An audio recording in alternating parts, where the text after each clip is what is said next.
Hello, dear students.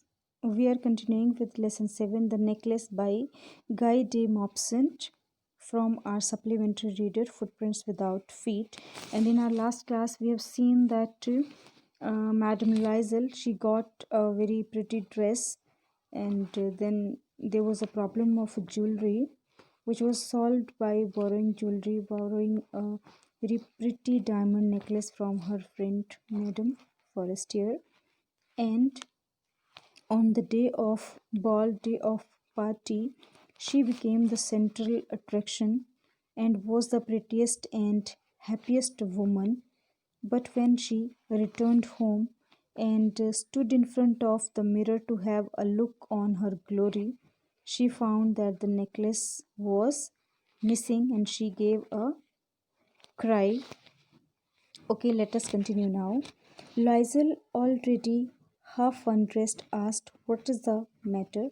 Now, her husband, who was also changing his dress, okay, he asked her, "What was the matter? What happened?" She turned towards him excitedly. She turned towards him in excitement, in that perplexity, you can say. I have no longer have Madame Forestier's necklace, and told him that she was not having Madame Forestier's necklace. She lost it. He arose in dismay. Dismay means sadness. He also got up in sadness. What? How's that? It's not possible. He also said that it's not possible. How could it be? And they looked in the folds of the dress, in the folds of the cloak, in the pockets, everywhere. Now they started finding for the necklace everywhere, in the fold of dress, cloak, coat, and in the pockets everywhere. They could not find it, but it could not be found. He asked, "You are sure you still had it when we left the minister's house?" And he asked her whether she was sure that when they left minister's house that necklace was around her neck. "Yes, I felt it as we came out, but if you had lost it in the street, we should have heard it fall. It must be in the cab."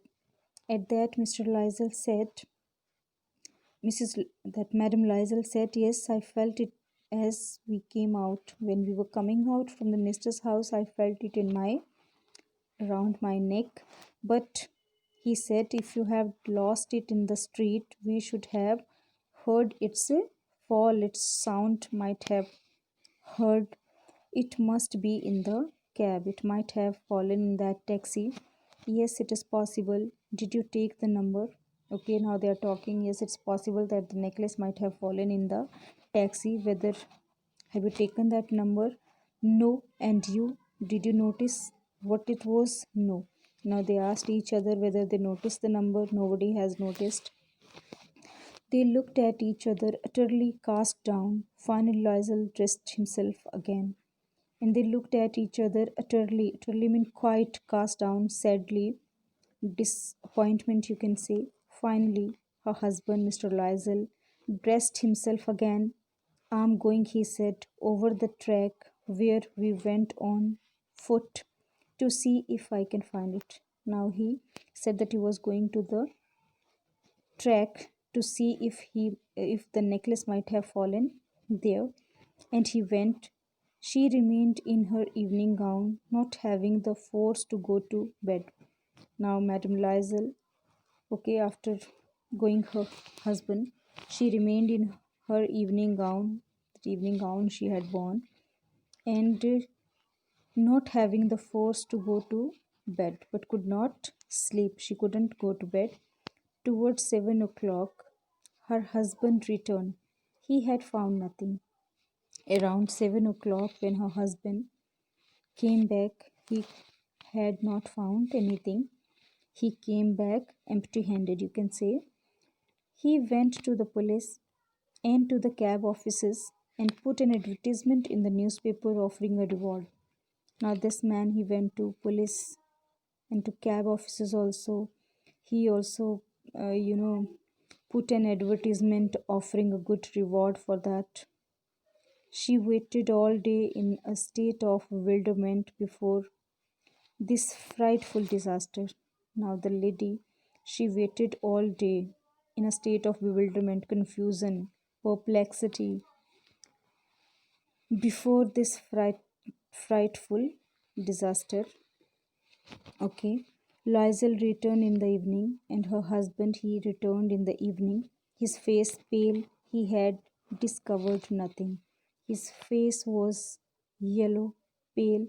He did not found anything. He hadn't discovered anything. He said, "Write to your friend that you have broken the clasp of the necklace and that you will have it repaired." He said, "You write a letter to your friend that you broke its hook and you would get it repaired.